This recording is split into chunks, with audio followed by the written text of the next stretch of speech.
బేబీజీ అమరావతి వెంచర్లో freedom from registration charges జనవరి 26 వరకు మాత్రమే. కాల్ 04069032244. 300 కోట్లు 200 కోట్లు అవలీలగా మాట్లాడేస్తున్నారు అందరూ. ఫలితం రాకపోవడం రావడం వీటి గురించి మీ అభిప్రాయం ఏంటి? బాహుబలి తీసి రాజమౌళి గారు ఎంత గౌరవం పెంచాడో గురించి చూసి నక్కవాత పెట్టుకుందని ప్రతివాడు పాన్ ఇండియా ఆయన అందరినీ సంతోష పెట్టడంలో పాయింట్ మిస్ అయిపోతుంది అంట. కాంతారా ఉంది మొత్తం అసలు మనకు సంబంధం లేదు. ఒక విలేజ్ కి సంబంధించిన కథ ఇది. నేను హీరోకి ఎక్కువ ఇచ్చేసాను, హీరోయిన్కి ఎక్కువ ఇచ్చేసాను, డైరెక్టర్కి ఎక్కువ ఇచ్చేసాను కాబట్టి నా సినిమా పెద్దది అంటే మూర్ఖత్వం. రాజాసాబ్ ఆడకపోవడానికి కారణం అది కొత్త సినిమా కదా, 3-4 ఏళ్ల నుంచి దాన్ని నలుగుతాం. మారుతి అని ఒక పెద్ద సినిమాలు చేసే డైరెక్టర్ గారు. దురంధర్ లాంటి సినిమాలు అంత పిచ్చ క్రేజ్ రావడానికి కారణాలు ఏంటి? Dhurandhar making a different, stylised cinema చేస్తే అద్భుతంగా ప్రజెంట్ చేసి కథ చెప్పంటారా మగడ అంటే ఎలివేషన్ చేసుకుంటూ ఉంటాను. ఏఆర్ రెహమాన్ గారు గత 8 ఏళ్లుగా నాకు అవకాశాలు తగ్గాయని మరొక మతానికి సంబంధించిన వ్యక్తిగా ఆయన్ని పక్కన పెట్టారు కొంతమంది అనే చందంగా. వందే మాత్రానికి మళ్ళీ జన్మనిచ్చింది ఏఆర్ రెహమాన్. ఆ రోజు దేశభక్తుడు వాళ్ళు దేశద్రోహి అయిపోతాడా సడన్ గా? ముస్లిం అయినంత వరకు దేశద్రోహి అయిపోయి వాడు దేశాన్ని తిడతాడు అనేది తప్పు. హిందువులు చేస్తున్న దుర్మార్గాలు. నమస్తే, వెల్కమ్ టు సుమన్ టీవీ. సమాజంలో వివాదాలు విపరీతంగా ఎక్కువైపోయాయి. రెహమాన్ నుంచి రాజాసాబ్ దాకా అందరికీ అన్నిటిపై ఒక ఒపీనియన్ ఉంది. కానీ ఈ మల్టిపుల్ వాయిసెస్ మధ్య మనందరం వెతుక్కునేది ఒక హేతుబద్ధమైన గళం కోసం, ఆలోచన కోసం. ఆ హేతుబద్ధమైన గళమే మనందరికీ తెలుసు, సుపరిచిత దర్శక నిర్మాత తమ్మారెడ్డి భరద్వాజ్ గారు. ఇప్పుడు తాజాగా ఆయన బ్యానర్లో ఒక మంచి సినిమాతో మన ముందుకు రాబోతున్నారు. బోల్డ్ విశేషాలు ఆయనతో మాట్లాడడానికి బహుకాలం తర్వాత ఆయనతో ఇవాల్టి సంభాషణ. సార్ నమస్కారం, welcome to Suman TV. Sir ఎలా ఉన్నారు సార్? ఎలా ఉంది సార్ మీ సినిమా, ఎంతవరకు వచ్చింది? ఏంటి సార్ ఈసారి మీ కథలు అనగానే అందరూ సామాజిక కోణం ఏదో వెతుకుతారు. సో ఇది కూడా అలాంటిదేనా, లేక ఇది ఇప్పుడు ఇవాళ టైమ్స్ మొదలెట్లేదు అంటే పబ్లిసిటీ మొదలెట్లా చేస్తున్నాం అని కూడా ఎవరికి చెప్పలేదు కాబట్టి చేస్తున్నాం అనేది మాత్రం మీ దగ్గర చెప్తా, మిగతా వివరాలు తర్వాత చెప్తారు. రైట్ సార్, దాన్ని గౌరవిస్తూనే ఎలా అనిపిస్తుంది సార్ ఇప్పుడు చిత్ర పరిశ్రమ పోకడలు?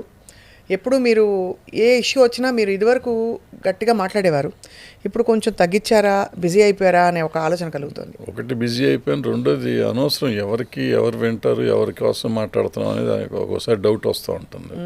సో దాంతో కొన్ని మానేశాను, కొన్ని చెప్తాను. అప్పటికేదో వారానికి ఒకటో పెడతానే ఉంటాను ఏదో ఒకటి. సార్ ఈ మధ్య వచ్చిన పెద్ద హై బడ్జెట్ సినిమాలు మీరు ఒక కథాంశాన్నే ఒక హీరోగా చేసి సినిమాలు చాలా తీశారు. ఇప్పుడు ఎన్ని కోట్లు అనేది ఒక పెద్ద టాపిక్. ఫస్ట్ అసలు దాని క్వాలిఫికేషన్ చెప్పడానికి 300 కోట్లు 200 కోట్లు అవలీలగా మాట్లాడేస్తున్నారు అందరూ. ఈ పోకడ, దాని ఫలితం రాకపోవడం రావడం వీటి గురించి మీ అభిప్రాయం ఏంటి సార్? అంటే ఏలమేరికి ఇప్పుడు ఆ బాహుబలి తీసి రాజమౌళి గారు ఎంత గౌరవం పెంచాడో తెలుగు సినిమాకి కానీ లేకపోతే ఇండియన్ సినిమాకి కానీ ఆయన ఆఫ్టర్ బాహుబలి గౌరవం పెరిగిపోయింది. అసలు ఎంతైనా కలెక్ట్ చేస్తే సినిమాలు we can compete with Hollywood అనే లెవెల్కి తీసుకెళ్ళాడు ఆయన. పులిని చూసి నక్కవాత పెట్టుకుందని ప్రతివాడు ఆయనలాగా తీద్దామనో లేకపోతే పాన్ ఇండియా అనో, ఎప్పుడో సంవత్సరానికి ఒక పాన్ ఇండియా 2 పాన్ ఇండియాలు తీసుకుంటే తప్పులేదు. ప్రతి సినిమాని పాన్ ఇండియా అనుకుంటాం అనేది కరెక్ట్ అయిన విషయం కాదు.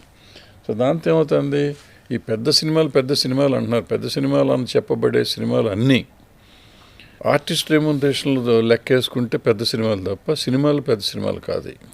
వాళ్ళు అర్థం చేసుకోవాల్సింది ఏంటంటే రాజమౌళి గారికి మిగిలిన వాళ్ళకి తేడా ఏంటంటే, రాజమౌళి గారు 1000 కోట్లు పెడతాడా, 10,000 కోట్లు పెడతాడా, 2,000 కోట్లు పెడతాడా, 100 కోట్లు పెడతాడు, ఏం పెట్టినా కానీ సినిమా మీద పెడతాడు.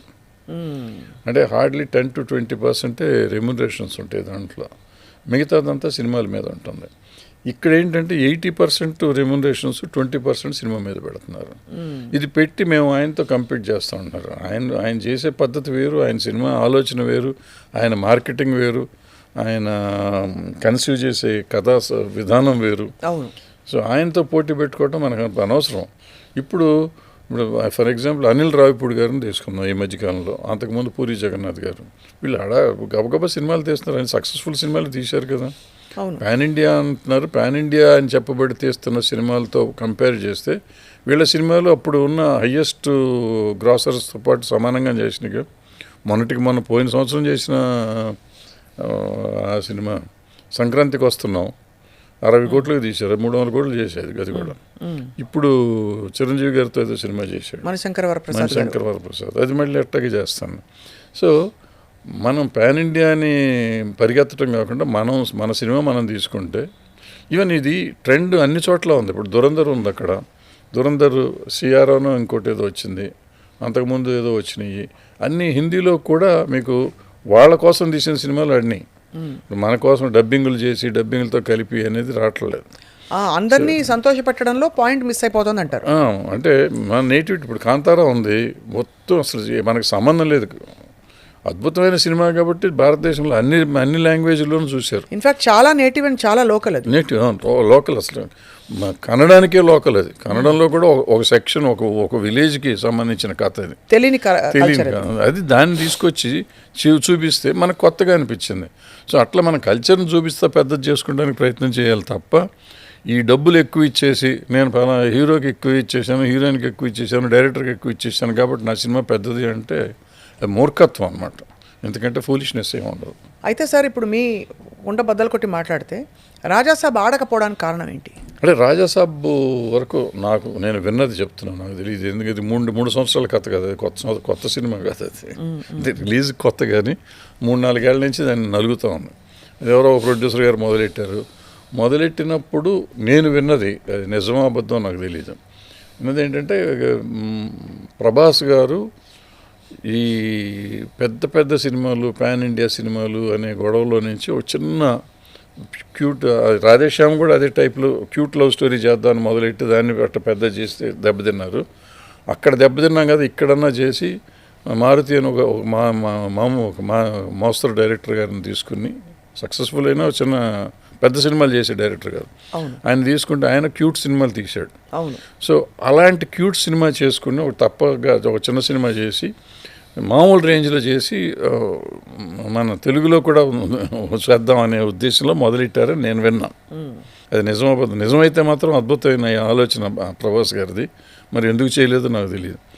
దాన్ని మెల్లిమెల్లిగా పెంచుకుంటూ పోయి తీసి దాన్ని ఏదో పాన్ ఇండియా అనుకుని ఇది చేసి 2 సంవత్సరాల్లో సినిమా తీసేదాన్ని తీసి రీషూట్ చేసి ఇది చేసి అనుకున్న కథ లేకుండా చేసి ఉంటారు. నేను చూడలే సినిమా, నాకు తెలీదు. సో ఏ పర్పస్తో అయితే ఆ సినిమా మొదలెట్టారో ఆ పర్పస్తో తీసుంటే అది చాలా కాస్ట్ కూడా తక్కువ అయ్యేది, తొందరగా అయ్యేది సినిమా. ఆ పర్పస్ నుంచి ఎప్పుడైతే డీవియేట్ అయ్యారో దానికి పాన్ ఇండియా మార్కులు ఏదో కలపాలనుకుంటూ కలిపి ఉంటారు. ఆ కలిపిన దాంతో కాస్ట్ పెరిగింది, టైం పెరిగింది, వర్కౌట్ అవ్వదు. ఇప్పుడు మీరు ఏమైనా కానీ ఒక 100 కోట్లు చేసింది ఆ సినిమా, 100 కోట్లు అన్నీ కలిపితే 200 కోట్లు వస్తాయి దానికి ఇప్పుడు కూడా.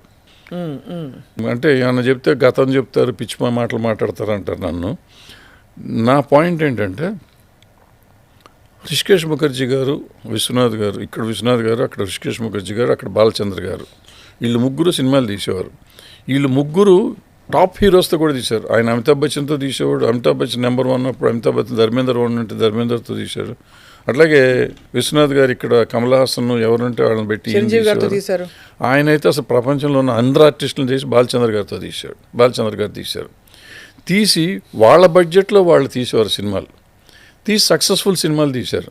సో వాళ్ళు డైరెక్టర్గా సక్సెస్ఫుల్గా ఉన్నారు, మంచి సినిమాలు. వీళ్ళకి ఈ హీరోలకి ఇప్పటికీ చెప్పాలంటే ఆ ముగ్గురు డైరెక్టర్ల పేర్ల మీదే సినిమాలు ఉంటాయి వీళ్ళకి.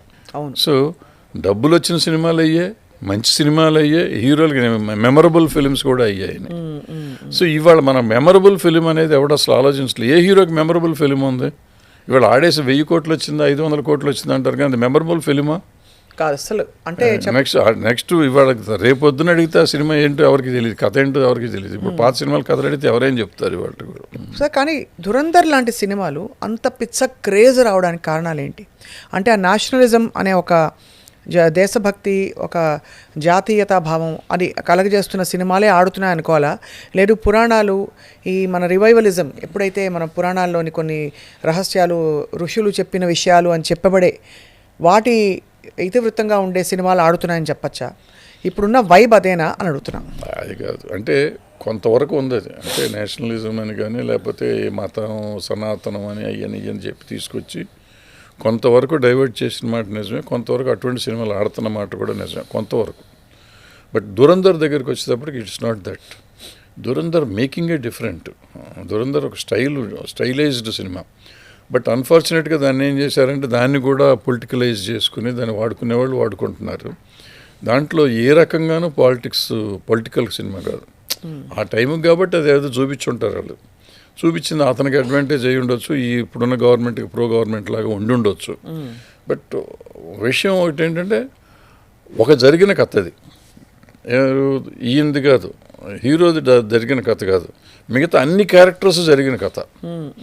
పాకిస్తాన్లో ఒక జరిగిన కథను తీసుకుని ఆ కథలో ఒక ఇండియన్ స్పై దాంట్లో దూరి చేస్తే ఏమవుతుంది అనేది ఈయన ఆలోచించాడు. అవును, ఆలోచించి అదే లొకేషన్స్ సెటిల్ వేసుకుని అవి చేసుకుని దాన్ని చేస్తే అద్భుతంగా ప్రజెంట్ చేశాడు. ఎక్కడ ఇవాళ ఈ మీరు ఇందాక అడిగారు కదా పెద్ద సినిమాలని, పెద్ద సినిమా అంటే మనకేంటంటే ఎలివేషన్స్ అంటున్నారు. ఈ మధ్య కొత్తగా కనిపెట్టారు. ప్రతి సీన్లోనూ హీరోకి ఎలివేషన్ ఇస్తుంటారు. కథ చెప్పంటారా మగడ అంటే ఎలివేషన్ చేసుకుంటూ ఉంటారు. ఆ ఎలివేషన్ చేస్తే ఆ వెనకాల మ్యూజిక్ బడబడబడబడ కొడతా ఉంటారు. అది ఎలివేషన్ అంతా మనం తప్పట్లు కొట్టి పువ్వులు వేసుకుని సంకలు కొట్టుకుని వచ్చేస్తున్నాం. తర్వాత రోజు చూస్తే సినిమా ఉంటున్నాం. బట్ ఇక్కడ ఆ హీరోకి ఎక్కడ ఎలివేషన్ ఉండదు. వాడు చాలా సైలెంట్గా వస్తాడు, అది చేయాల్సిన పని చేస్తాడు, పక్కన ప్రేమిస్తాడు, పాటలు పాడతాడు, ఫైట్లు చేస్తాడు, పని చేసుకుంటూ ఉంటాడు. దేశం కోసం పాటుపడుతూ ఉంటాడు, సెంటిమెంట్ ఉంటుంది.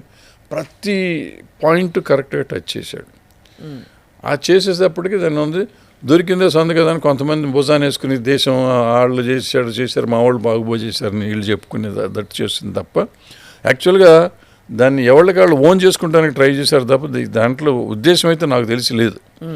డైరెక్టర్గా ఉన్న మనసులో ఉందేమో నాకు తెలియదు కానీ బట్ సినిమా చూస్తుంటే అది కనపడదు. సినిమా అద్భుతంగా ఉంటుంది. అందుకని ఆ సినిమా ఆడుతూ ఉంది. ఇప్పుడు ఈ సినిమా అంటున్నారు, ఇప్పుడు ఇది ఆడింది కాబట్టి మనం చెప్తున్నాము. ఇంతకుముందు అది గదర్ 2 వచ్చింది. సన్నీ డియోల్ అసలు మొత్తం అయిపోయాడు అనుకున్నాం. ఆయన్ని ఆ సినిమా వచ్చేటప్పటికి అది దేశభక్త, అది వెళ్ళాడు పాకిస్తాన్ వెళ్ళాడు, అంతకుముందు వెళ్ళాడు, ఇప్పుడు వెళ్ళాడు. సో ఎక్స్టెన్షన్ సినిమాలే కదా ఇవన్నీ. ఫ్యామిలీ ఎలిమెంటే ఎక్కడైనా కానీ ఎలిమెంట్ అనేది ఇంపార్టెంట్. అది ఉంటే సినిమా ఆడుతుంది. ఇప్పుడు మనకి యానిమల్ ఆడేసరికి ఆల్ఫా ఏదో ఇంగ్లీష్ జెన్జీ ఇవన్నీ మాట్లాడారు. అదే టైంలో వచ్చిన గదర్ 2 60 కోట్లు 70 కోట్లతో సినిమా తీస్తే అది 700-800 కోట్లు చేసింది. ఈ ఆల్ఫా బీటా గామా సినిమా కూడా 700 కోట్లే చేసింది. కానీ దీని గురించి ఇది క్లాసిక్ కల్ట్ అంటారు, దాని గురించి మాట్లాడరు. మరి డబ్బులు వచ్చింది అది. అదే కదా, అంటే అది మళ్ళీ పాన్ ఇండియా సినిమా కదా, ఈయన పాన్ ఇండియా సినిమా మామూలు సినిమా. సో కాబట్టి కథాంశం still continues to be king అంటారు. డెఫినెట్గా కథాంశం హ్యూమన్ రిలేషన్షిప్ డెఫినెట్గా. సార్ ఈ మధ్యలో ఏఆర్ రెహమాన్ గారు ఒక ఇంటర్వ్యూలో మాట్లాడుతూ గత 8 ఏళ్లుగా నాకు అవకాశాలు తగ్గాయన్నారు. అది రెహమాన్ గారి మ్యూజిక్ వన్నీ తగ్గిందని అనుకోవాలా, లేక ఆయన అన్నట్టుగా బహుశా ఆయన మరొక మతానికి సంబంధించిన వ్యక్తిగా ఆయన్ని పక్కన పెట్టారు కొంతమంది అనే చందంగా కాంట్రవర్సీ వచ్చి ఆయన మాట అని తర్వాత మళ్ళీ అలా కాదు ఇలా కాదు నేను జాతీయతా భావానికి కట్టుబడి ఉన్నానని చెప్పడం జరిగింది. అంటే ప్రతిదాన్ని ఇష్యూ చేయటం మనకు అలవాటు అయిపోయింది ఈ మధ్య. ఇప్పుడు అతను క్యాజువల్గా ఆ ప్రశ్న అసలు అడిగి ఉండకూడదు, యాంకర్ అడగకూడదు ఆ ప్రశ్న ఆయన్ని. ఫస్ట్ పాయింట్ అంటే సినిమాలు ఎందుకు తగ్గాయన్నా సార్? సినిమాలు ఎందుకు తగ్గాయని అడగొచ్చు. సినిమాలు ఎందుకు తగ్గినాయి కాదు, ఆవిడ అడిగింది ఏంటంటే ఈ జాతీయతా భావం వల్ల ఏమైనా జరిగిందా అనే దాని మీద వస్తే అవును అనే దాంట్లో అతను ఉన్నట్టుగా చెప్పాడు. ఉందేమో అన్నాడు, ఉంది అని అనలా, కన్ఫర్మ్ చేయాల, ఉండుండొచ్చు అన్నాడు. పాయింట్ ఏంటంటే ఇక్కడ మరి అట్లాంటిది ఉంటే చావాకి అతను పెట్టుకోరుగా, చావాకి అతనే చేశాడుగా, అతనే. అంటే అది కూడా దాని కూడా కుట్ర ఉంది. అంటే ఇలాంటి ఒక సినిమాకి అతని చేత చేయించడం వెనకాల అదొక టాక్, అదొక వర్గం. ఏదో ఎవరు ప్రతిదీ చెప్పాడు. ఇప్పుడు ఏమన్నా అతనే వందే మాత్రం తీసుకొచ్చి వందే మాత్రం అతను తీసుకొచ్చేదాకా వందే మాత్రాన్ని మర్చిపోయింది భారతదేశం ఒక స్టేజ్లో. సో వందే మాత్రానికి మళ్ళీ జన్మనిచ్చింది ఏఆర్ రెహమాన్. అవును. సో అప్పుడు ఆ రోజు ఉన్న జాతీయ భావం ఈ రోజు ఎందుకు పోతుంది? ఆ రోజు దేశభక్తుడు ఇవాళ దేశద్రోహి అయిపోతాడా సడన్గా? అంటే సోషల్ మీడియాలో ఖచ్చితంగా అతను వందే మాత్రం ఆ గేయాన్ని, జాతీయ గీతాన్ని కూడా తీసుకుని ఎన్ని డబ్బులు వచ్చాయి అతను కూడా లెక్కలేసుకునే ఒక వర్గం చూస్తున్నాం. అతను డబ్బులు వచ్చే రోజుల్లో కాదు ఆ సినిమా సాంగ్ చేసింది. అతను ఎవరో నాన్ ఎంటిటీగా ఉన్న రోజుల్లో ఆ సాంగ్ చేశాడు, అద్భుతంగా పనికి వచ్చింది. ప్లస్ దానికి ప్రొడ్యూసర్ ఇతను కాదు, ఓన్లీ మ్యూజిక్కే ఇతను. ప్రొడ్యూసర్ వాళ్ళు వేరే బాలా అనుకుంటారు దానికి. సో దానికి ఏదో డబ్బు సంపాదించేసాడు. దాంతో అతను గుర్తింపు తెచ్చుకుని దాని గుర్తింపు నిలబెట్టుకుని తర్వాత రోజా ఈ సినిమాలన్నీ చేసి అతను టాప్కి వెళ్ళిపోయినాక అతను నేను చెయ్యనన్నాడు తప్ప అతనికి సినిమా లేకుండా పోయేది కదా. అప్పుడు ఒప్పుకుని ఉంటే కాంట్రాక్ట్లో ఆ రోజున సైన్ చేస్తే ఈ రోజు వరకు చేస్తానే ఉండేవాడు సినిమాలు. అతను చూసీగా ఉండి అతనికి ఇష్టం వచ్చిన సినిమాలు చేసి చేసుకుంటా ఉంటే ఉంది. అండ్ డెఫినెట్గా ఒక మనిషికి ఒక రేంజ్ ఒక కొంతకాలం అయిపోయినాక విద్య తగ్గుతుందో లేకపోతే విద్య అయిపోయిందో గుజ్జు తగ్గిపోతుంది కదా. సో ఈ మాత్రం మ్యూజిక్ అన్ని చోట్ల వస్తుంది. ఇప్పుడు ఇవన్నీ వచ్చిన తర్వాత అవసరమైన వాళ్ళు వాడుకుంటారు, అతన్ని భరించే వాళ్ళు కూడా ఉంటారు కదా. ఖర్చు ఒకటి ఉంటుంది, ఇంపార్టెంట్ ఫ్యాక్టర్ ఖర్చు ఉంటుంది కదా. సో అవన్నీ పరిగణలోకి తీసుకుని కొంతవరకు సినిమాలు తగ్గినాయి. ఒకటి ఏంటంటే ఆయనకి అంత మార్కెట్ అప్పుడున్న మార్కెట్ ఇప్పుడు లేదు, ఎందుకంటే కొత్త కొత్త ఆల్టర్నేటివ్స్ పుట్టుకొచ్చారు. అంతకు ముందు ఇచ్చినంత గొప్ప మ్యూజిక్ ఇప్పుడు ఇవ్వలేకపోతున్నాడు అతను. అవునా సార్? డెఫినెట్గా ఇవ్వలేకపోతున్నాడు. సో నేను ఎందుకు వెళ్ళాలి అతని దగ్గరికి? నాకు అవసరమే ఉంది. సో నేను ఇదే ఇంక తక్కువ డబ్బులకి ఇంకోళ్ళు చేస్తారు కదా, నాకు సరిపోతుంది, ఇదే మ్యాటర్ వస్తాను. ఇవాళ వచ్చినాక ఇంకా విచిత్రం అయిపోయింది. అసలు ఎవరు ఏమనక్కర్లేదు, నేను ఊరికే పొద్దున్న రాత్రి నిద్ర పట్టక నేను తీస్తున్న సినిమా కోసం సాంగ్ ఉంది కదా, దాంట్లో ఏళ్ళు వేసి ట్యూన్ ఇవ్వమన్నా 60 ట్యూన్లు ఇచ్చేసారు. ట్యూన్లు పాడేసి మ్యూజిక్ రికార్డింగ్ 3 నిమిషాలు. నా మ్యూజిక్ డైరెక్టర్ 3 నెలల నుంచి రికార్డింగ్ అని తిరుగుతున్నాడు. దీంట్లో కొడితే వచ్చేసినది. పనికి వస్తుందా పనికి రాదా కరెక్టా కదా అంటే నాకు సంగీతం రాదు కాబట్టి సంగీతం వచ్చినవాడు దాన్ని సరిగ్గా ట్యూన్ చేసి కావాల్సినట్టుగా చెప్తే ఇవాళ చేసే మ్యూజిక్ డైరెక్టర్ల కంటే మంచి మ్యూజిక్ ఇస్తుంది. అవును. కాబట్టి రెహమాన్ అన్న మాటల్లో ఎక్కడ ఆంతర్యం ఏమీ అలా అనిపించలేదు, దాన్ని వక్రీకరించారు.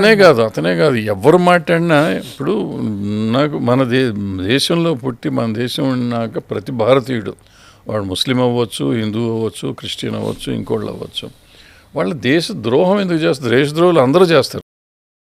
ముస్లిం అయినంత వరకు దేశద్రోహి అయిపోయి వాడు దేశాన్ని తిడతాడు అనేది తప్పు.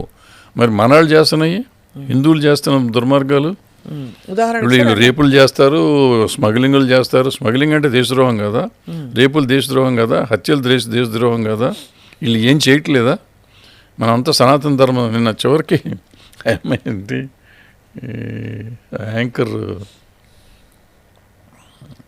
ఏదో చెప్తాను, చిన్నప్పుడు మేము పాలు తీయాలంటే పాలు ముందు దూడకి పెట్టి చేసేవాళ్ళం, లేకపోతే ఫుడ్ కూడా ముందు ఏమన్నా పక్షులకి వేసి మనం తినేవాళ్ళం.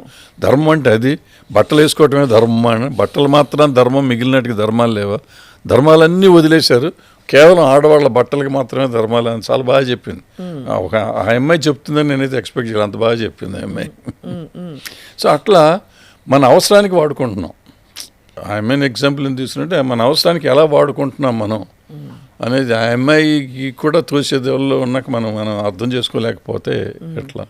సార్ ఇక్కడ ఒక ఇప్పుడు వివాదాల పుట్టాన్ని మొదలుపెట్టాం కాబట్టి మనం ఇప్పుడు ప్రపంచం సమాజం వివాదాలు బాగా కొనసాగుతూ మొన్నటికి మొన్న ఒక హీరోయిన్ల గురించి ఒక నటుడు చేసిన కామెంట్స్ వల్ల ఎంత పెద్ద రాద్ధాంతమైన చూస్తున్నాం. కానీ నేను వాటి గురించి మాట్లాడలేదు సార్. ఆ రాద్ధాంతం పక్కన పెడితే రాజ్ కపూర్ గారు రామ్ తెరీ గంగామైలి అని తీశారు. అందులో విపరీతమైన ఎక్స్పోజింగ్ ఉంది. అసలు ఆ రోజుల్లో అది పెద్ద షాకర్. అది కళగా చూస్తారు. ఇవాళ రోజుల్లో ఒక హీరోయిన్ గ్లామర్గా డ్రెస్ చేసుకుంటే తన్ని నానా మాటలని తన క్యారెక్టర్ మీదకి వెళ్ళిపోయి చేస్తారు. అసలు అంటే ఫిల్మ్ మేకర్స్ కూడా మారాలంటారా మీరు?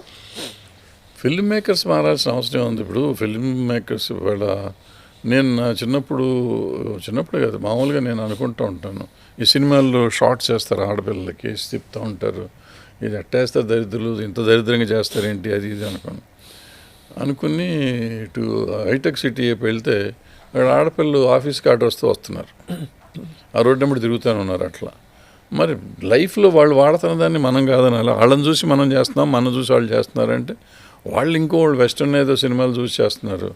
వాళ్ళ కల్చర్ని మనం తీసేసుకున్నాం. యాక్చువల్గా కల్చర్ అని మాట్లాడేవాళ్ళు ఇప్పుడు మన కల్చర్ని మనం కాపాడుకోలేకపోయాం. అది పోయింది. అది టోటల్గా ఎప్పుడైతే గ్లోబలైజ్ అయిపోయి వచ్చేసిందో ఇప్పుడు ఎవరి కల్చర్ ఏంటి అనేది ఎవరికి తెలియదు. నేను నమ్మిన సిద్ధాంతాన్ని నేను చేసుకుంటూ ఉంటాను, నేను నమ్మిన దేవుడిని నేను నమ్ముకుంటాను, మా ఇంట్లో వరకే. అది బయటకు వచ్చామంటే ప్రపంచం అంతా ఒకటే అయిపోయింది. అవును సార్, గ్లోబల్ విలేజ్ ఇవాళ. సో దీంట్లో ఇంకేదో కావాలని చెప్పి మనం దాన్ని ఓటింగ్ కోసమో లేకపోతే ఇంకో దానికోసమో లేకపోతే మన పర్సనల్ రీజన్స్ కోసం ఈ అమ్మాయిల మీద కానీ లేకపోతే మతాల మీద కానీ అల్లరి చేయటం ఎక్కువైపోయింది. ఇప్పుడు సింపుల్ విషయం అతను చెప్పింది ఏంటి, అమ్మాయిలు జాగ్రత్తగా ఉంటే మంచిది అన్నాడు. అమ్మాయిలే కదా, అబ్బాయిలు కూడా జాగ్రత్తగా ఉండాలి ఏకంగా చెప్పాలంటే. సో నువ్వు జాగ్రత్తగా ఉండమని చెప్పి ఆగి ఉంటే బాగుండేది, ఈ బట్టలు వేసుకోండి కప్పుకోండి అన్నాడు. అంటే ఎవరమైనా కానీ వాళ్ళను సొసైటీలో తన జాగ్రత్తలో తను ఉండాలి, పురుషుడు కానీ స్త్రీ కానీ అనేది భావం నాకు అర్థమైనంతవరకు. అది దాన్ని మనం అపార్థం చేసుకుని ఆడవాళ్ళని బట్టలు వేసుకోమన్నాడు అవి వేసుకోమంటే నిజంగా హెస్ గాట్ నో బిజినెస్. నువ్వు ఈ బట్టలు వేసుకో ఆ బట్టలు వేసుకునే హక్కు నాకు కానీ ఎవరికి కానీ ఉండదు, అతను కూడా అనకూడదు.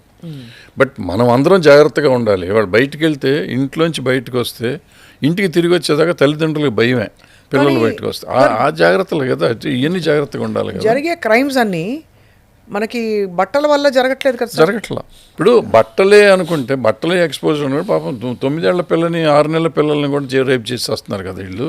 అవన్నీ ఎక్కడి నుంచి వచ్చినాయి? 60 ఏళ్ళ ముసలమ్మని చేస్తున్నారు. ఎందుకు చేస్తున్నారు? వాళ్ళు బట్టలు వేసుకోలేదని చేస్తున్నారు వీళ్ళు. అంటే వీళ్ళలో మెంటల్ ఇది లేదు, బ్యాలెన్స్ లేకుండా. ఎందుకు సార్ ఇంత బ్యాలెన్స్ తప్పిపోయింది సొసైటీ? అంటే ఎంత షార్ప్ రియాక్షన్స్. ఇవాళ మీరు సోషల్ మీడియా ఓపెన్ చేస్తే ఇంకొకళ్ళని తిట్టుకునే వాళ్ళు తప్ప వాళ్ళేమిటో వాళ్ళకి సమర్థించుకునే వాళ్ళు తక్కువ అయ్యారు. అంటే అదొక ఇప్పుడు ఇవాళ చూశాను, నువ్వు మంచి పని చేస్తే దానికి గుర్తింపు రాదు, ఓ తప్పు పని చేసావంటే మాత్రం నీకు వచ్చిన గుర్తింపు ప్రపంచంలో ఇంకెవరికి రాదు. అవును, ఓ చెడు పని చేస్తే ఉంటుంది. ఇప్పుడు 4 మంచి మాటలు చెప్పాను ఇక్కడ, నేను అసలు ఎవడో కూడా చూడరు. నేను ఇప్పుడు ఎవడనో 2 బూతులు తిట్టాను అనుకో, అసలు వైరల్ అయిపోయి దానికి మీ ఛానల్ అసలు పగిలిపోతూ ఉంటుంది. అదే సార్, అంటే ఎందుకు తిడుతున్నాడు, బూతులు అవసరం ఏంటి అనేది ఆలోచన కూడా ఉండదు. తిట్టాడు, భరద్వాజ్ తిట్టాడు, పలానా వాడిని తిట్టాడు అనుకుంటారు. ఈ మొత్తం నాయిస్లో ఒక చాలా different film sir, girl friend cinema చూసారా మీరు? చూశాను. ఏమనిపించింది సార్? రాహుల్ రవీంద్రన్ గారి ఆలోచన మంచిదే కానీ ఆచరణ సరిగ్గా లేదని నాకు అనిపించింది. ఆలోచన డెఫినెట్గా మంచి ఆలోచన, బట్ అది మొదటి నుంచి ఆ క్యారెక్టర్ని చేస్తున్నప్పుడు ఎందుకు ఆమె లొంగాలి? ఫస్ట్ ఆమె మొదటి నుంచి అతను ట్రై చేస్తున్నప్పుడల్లా అటు తప్పులు చేస్తున్నాడు. మొదటిసారి ఓకే అన్న కాడి నుంచి అతను పురుషాధిక్యత చూపిస్తున్నప్పుడు ఈ అమ్మాయి అంతకాలం లొంగి ఉండక్కర్లేదుగా. అవును, చదువుకున్న అమ్మాయి, ఆ అమ్మాయికి చాలా తెలివితేటలు కలది, అన్నీ పొసెసివ్గా ఉంటుంది. అంత ఉన్న అమ్మాయి లొంగటం అనేది తప్పు. అసలు ఫస్ట్ లొంగినాక కూడా ఆ తిరుగుబాటు అప్పుడే రావాలి. సినిమా అయిపోయేదాకా ఆగి అప్పుడు. అంటే తండ్రి ఇంట్లో నేర్పించేదే ఆడపిల్లకు వచ్చింది. తండ్రి అణగదొక్కి డిక్టేషన్ ఇచ్చి ఆ అమ్మాయికి విచక్షణ కోల్పోయింది. ఎప్పటి వరకు కప్ప అదేదో బాయిలింగ్ వాటర్ అంటారు కదా సార్, కప్ప నీళ్ళల్లో మరిగేంత వరకు ఊరుకుంటుంది, ఒక్కసారిగా జంప్ కొడుతుంది బయటికి. ఎందుకంటే ఆ బ్రేకింగ్ మూమెంట్ వస్తుంది. అంతవరకు ఏంటంటే ఆలోచన వచ్చినా కూడా పక్కన దాని ఫెమిలియారిటీ అనే ఒకటి సైకాలజీలో సమర్థిస్తుంది సార్. ఆ అమ్మాయి విషయంలో అలాగే జరిగింది. ఇతని విషయంలో కూడా అంటే ఇతను ఇంట్లో చూసిందే నేర్చుకున్నాడు. తండ్రి ఇలా తల్లిని రాచి రంపాన పెట్టాడు. అంటే నేను ఇది ఎందుకు బ్రింగప్ చేస్తానంటే సార్, ఇన్ని ఆలోచనల మధ్య మనకి హేతుబద్ధమైన ఆలోచన ఎలా వస్తుంది? మన మగపిల్లలకు కావచ్చు, ఆడపిల్లలకు కావచ్చు, రాబోయే తరాలకి how can cinema be a powerful tool? డెఫినెట్గా అవుతుంది. సినిమా ఎప్పుడు పవర్ఫుల్ టూలే, మనం ఆచరించే విధానం కానీ మనం ప్రజెంట్ చేసే విధానాన్ని బట్టి ఉంటుంది. సో మనకి టీ కృష్ణ గారు చెప్పేవారు ఇటువంటి సినిమాలన్నీ. టీ కృష్ణ గారు చెప్పినప్పుడు సాఫ్ట్గా వెళ్ళేటప్పుడు అంటే ఇంజెక్ట్ అవ్వాలి సినిమా. మీరు చెప్పిన సినిమాలో ఈ కంటెంట్ ఉంది, ఆ కంటెంట్ని కరెక్ట్గా ఇంజెక్ట్ చేయగలిగితే ఇంకా it would have been a better film. Very true sir, very true. అది చేయలేకపోయారు, అది మిస్ అయ్యింది ఆ సినిమాలో. అందుకని అది యావరేజ్గా ఉంది. యాక్చువల్గా మంచి పాయింట్, పెద్ద హీరోయిన్ చేసింది, అందుకే మీకు ఓపెనింగ్ కూడా వచ్చింది బాగా. దాన్ని ఇంకా ప్రాపర్గా చేసి ఉంటే బాగుండేది. స్క్రిప్టింగ్లో కొంచెం నా పర్సనల్ ఫీలింగ్ అది. అదే no I understand sir, we respect your opinion on this. అంటే నేను ఎందుకు అడిగానంటే సార్, ఇప్పుడు మీరు ఒకప్పుడు తీసిన సినిమాలు బడ్జెట్స్ పరంగా కావచ్చు, కథాంశాల పరంగా మీ ఆలోచన ఎలా ఉండేది? ఇప్పుడు కమర్షియల్గా ఉండడం తప్పు కాదు సార్, ఇప్పుడు ఎలా మారింది అని. మారటం ఏం లేదు. ఇప్పుడు మనం చెప్పదలుచుకుంది చెప్పొచ్చు, సరిగ్గా చెప్పొచ్చు. ఇప్పుడు ఫర్ ఎగ్జాంపుల్ ఇవాళ అనిల్ రావిపూడి గారి సినిమాలు తీసుకోండి, ప్రతి సినిమా, ఈ సినిమా నేను చూడలేదు, ప్రతి సినిమాలోనే ఈజ్ గివింగ్ ఎ మెసేజ్. అంత సరదా సినిమాల్లో కూడా వాళ్ళు తీసుకుంటారా తీసుకోరా అనేది సెకండరీ. అంటే ఈ సినిమాని అనిల్ రావిపూడి గారి సినిమాలే కాదు, సినిమా ఇండస్ట్రీ పుట్టిన కాడి నుంచి విలన్ అనేవాడిని హీరో చంపేస్తాడు, అని న్యాయం అన్యాయాన్ని చంపేస్తుంది, అంతే కదా. సో న్యాయం అన్యాయాన్ని చంపేయటం అనేది ఒక రెగ్యులర్ ఫార్ములా. ఇక్కడ అనిల్ రావిపూడి, టీ కృష్ణ గారు లాంటి వాళ్ళు వచ్చినాక ఏంటంటే ఒక ఫైనల్గా వచ్చేటప్పటికి ఒక మెసేజ్ ఇద్దాం ఇండస్ట్రీకి. ఈవెన్ విశ్వనాథ్ గారు కానీ బాలచంద్ర గారు కానీ వీళ్ళందరూ దీన్ని ఒక స్టైల్కి మార్చారు. భరద్వాజ్ గారు కూడా నాది చిన్న డైరెక్టర్, నా పెద్దవాళ్ళతో కంపేర్ చేసుకునే లెవెల్ కాదు మంది, కానీ వాళ్ళు ఒక ఇది కొత్త ఇది ఇచ్చారు, సినిమా మేకింగ్కి ఒక కొత్త ప్రక్రియను చూపించారు. ఆ ప్రక్రియలో వెళ్తానికి చాలామంది ట్రై చేస్తూ ఉంటారు. ఇప్పుడు అనిల్ రావిపూడి ఇంకో రకంగా చూపిస్తున్నాడు, అట్లా ఒక్కొక్కళ్ళు ఒక్కో రకంగా చూపిస్తూ ఉంటారు.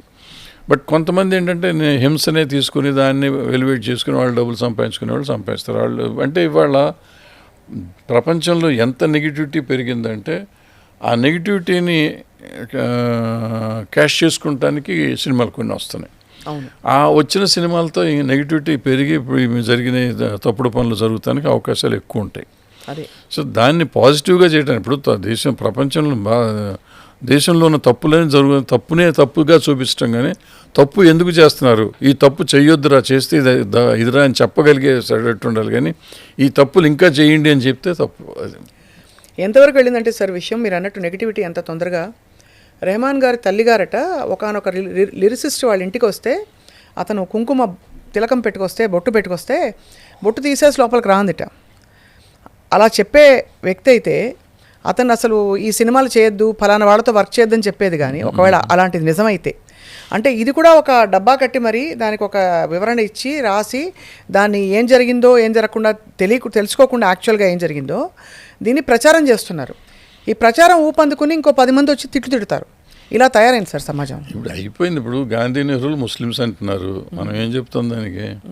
వాళ్ళని నమ్మేవాళ్ళు ఉన్నారు. దాన్ని మనం అనవసరం మాట్లాడుకోవటం, దీని గురించి మాట్లాడటం అనవసరం.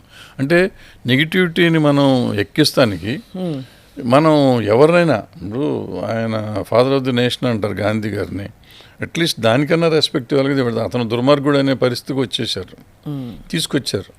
ఆయన్ని ఫోటోకి వాళ్ళకి దండేస్తున్నారు, కానీ బట్ మెల్లిగా ఇంజెక్షన్ ఏంటంటే ఇతనే దుర్మార్గుడు, దేశాన్ని నాశనం చేసింది ఇతనే అని చెప్తున్నారు. సో ఆ లెవెల్కి దిగజారిపోయినాక ఏఆర్ రెహమాన్ ఎంత, నువ్వెంత, నేనెంత, చాలా చిన్న విషయం. ఏదైనా చెప్తారు, ఏదైనా నమ్మాల్సిందే. నమ్మేవాళ్ళు నమ్ముతున్నారు. అదే సార్, అది ప్రాబ్లం ఏంటంటే నమ్మేవాళ్ళు నమ్ముతున్నారు. సార్ ఇప్పుడు ఈ సందర్భాన్ని పురస్కరించుకుని మీరు తీసిన లోయెస్ట్ బడ్జెట్ సినిమా ఎంత సార్ ఆ రోజుల్లో? అతి తక్కువ బడ్జెట్లో మీరు తీశారు అనుకున్న సినిమా? అతి తక్కువ బడ్జెట్ ఏం లేదు, ఐ థింక్ 10 లక్షలు ఎంతో చెప్పారు. ఫస్ట్ కోతల రేటు 7.5 లక్షలు అయింది నాకు. సినిమా అంతా ఆ రోజుకి. మొగుడు కావాలి 10.5 లక్షలు అయింది. మరో కురుక్షేత్రం 10-11 అయింది.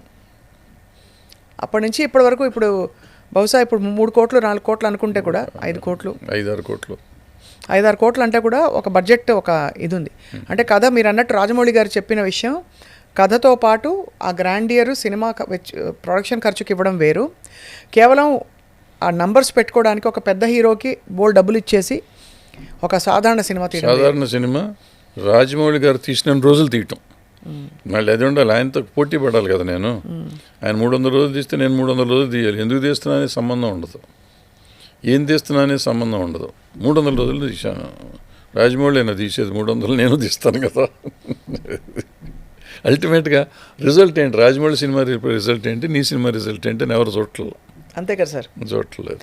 అఖండ కూడా డిసప్పాయింట్ చేసింది ఒక విధంగా చూస్తే.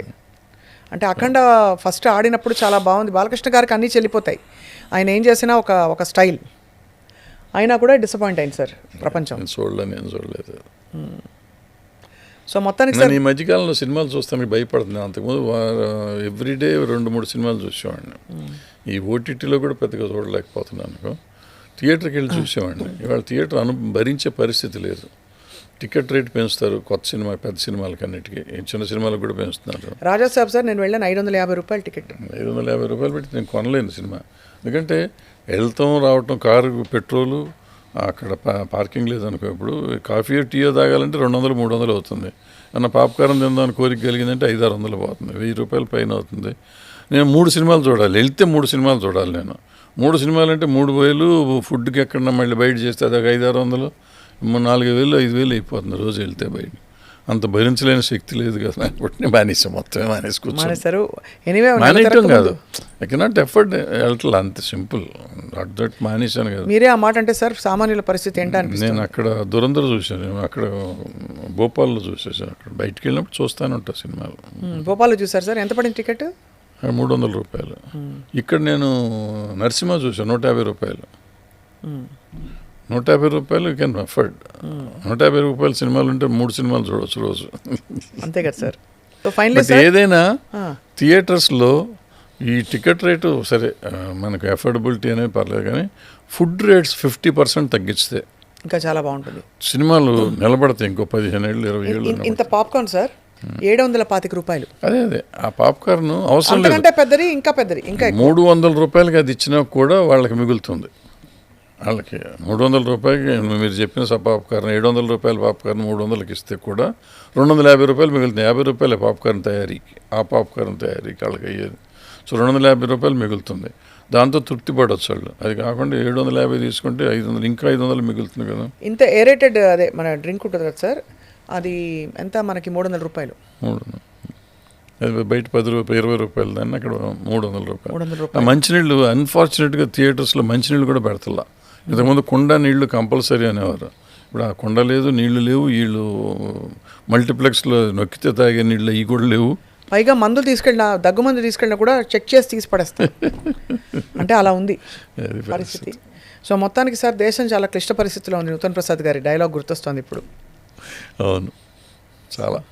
సో మీరు అయితే రాబోయే మీ నెక్స్ట్ 2026లో భరద్వాజ్ గారి క్యాంప్ నుంచి what can we expect sir? OTT సిరీస్లా కథాంశం అన్ని ప్రయత్నాలు అయితే చేస్తున్నాం, ఏదవుతుందో తెలీదు.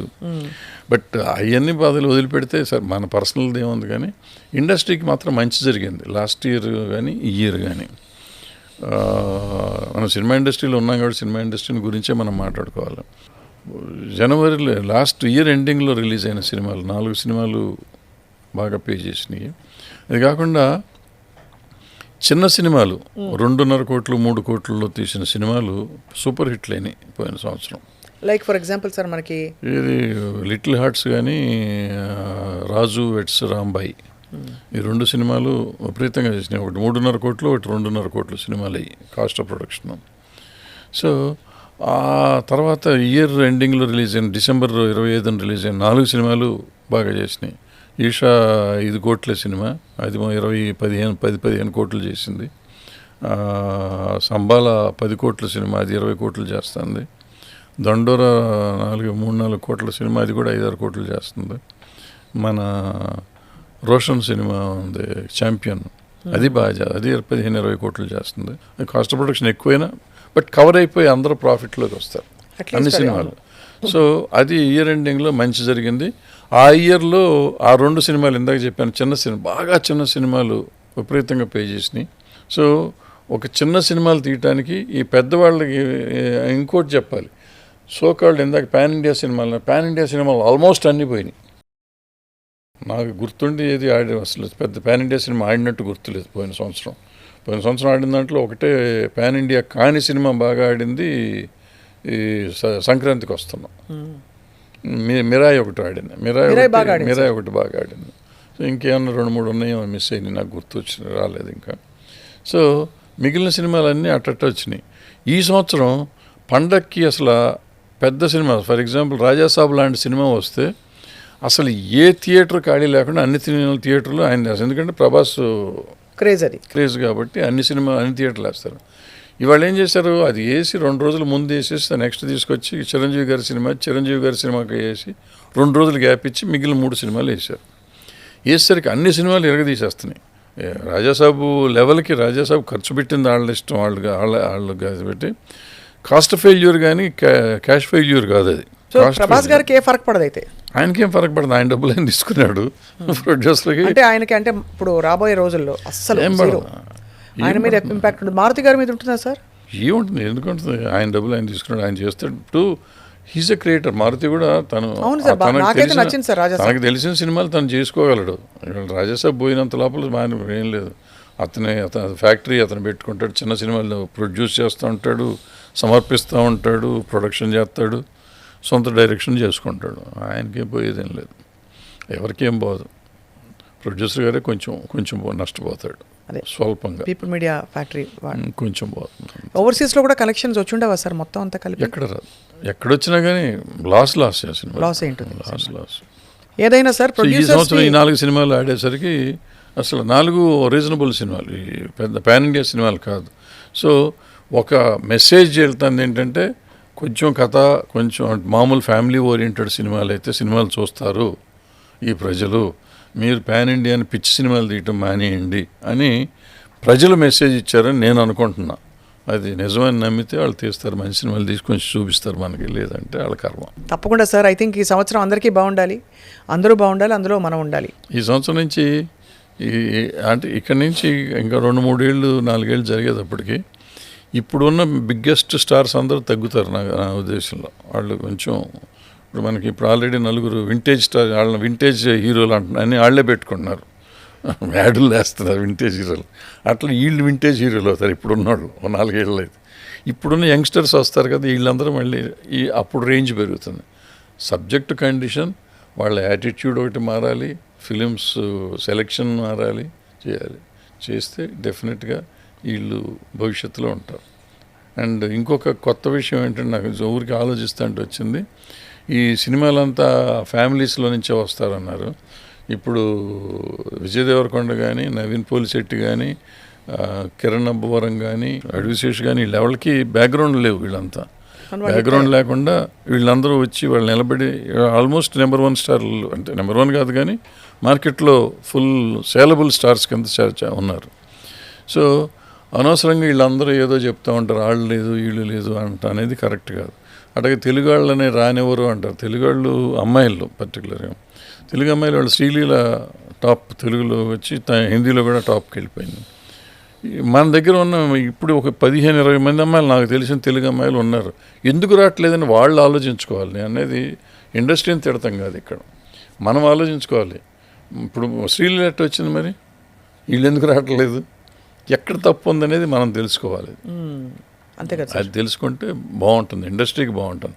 ఇది ఇండస్ట్రీ వరకు నాకు ఇవాళ నువ్వు అవకాశం ఇచ్చావు కాబట్టి నువ్వు నాటికి వచ్చి నువ్వు అడిగిపోయినా చెప్పేస్తున్నా. చాలా మంచి పాయింట్ చెప్పారు సార్. యాక్చువల్లీ అది బీయింగ్ అంటే positive while despite all the challenges, మనకి సినిమాలు పోతున్నాయని. కానీ ఈ టైంలో సార్ నిర్మాతలకి హ్యాట్స్ ఆఫ్. ఇప్పుడు అంత నమ్మకం పెట్టి, పెట్టుబడి పెట్టి, అంతమందికి ఎంప్లాయ్మెంట్ కల్పిస్తూ ఆ ప్రాజెక్ట్ అయ్యేంత వరకు నిలబడి అంత వెచ్చిస్తున్న కోట్లు పెడుతున్న నిర్మాతలందరికీ హ్యాట్స్ ఆఫ్ చెప్తాం సార్. అండ్ అలాగే అఫ్కోర్స్ క్రియేటివిటీ కొలమానాలు ఉండవు, కొన్ని సినిమాలు ఉంటాయి, కొన్ని పోతాయి. తప్పకుండా రాబోయే రోజులు అందరికీ బాగుండాలని కోరుకుందాం. Thank you so much Bharadwaj గారు. చాలా కాలం తర్వాత మీతో మాట్లాడడం ఇప్పుడు కాస్త సెట్ అయింది బ్రెయిన్, ఇంత కాంట్రవర్సీస్ అండ్ ఇంత కాన్ఫ్లిక్ట్ మధ్య. Thank you sir.